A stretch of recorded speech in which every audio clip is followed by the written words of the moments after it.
నీవు పీల్చవలసింది గాలే, తినవలసింది ఆహారమే, త్రాగవలసింది నీరే. అది అందరూ కూడా చేస్తూ ఉంటారు. కానీ బాగా గొప్పతనానికి దాన్నే అంటాడు ప్రభు నేత్రాశ, దాన్నే అంటాడు ప్రభు జీవపు డమ్ము, దాన్నే అంటాడు ప్రభు శరీరాశ.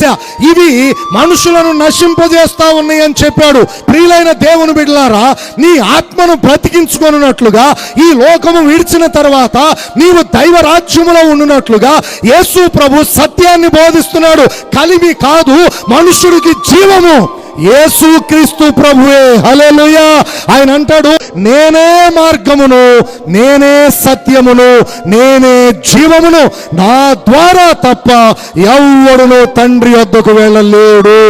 జీవమునకు పోయే ద్వారమును నేనే అన్నాడు, పరలోకపు మార్గాన్ని నేనే అన్నాడు.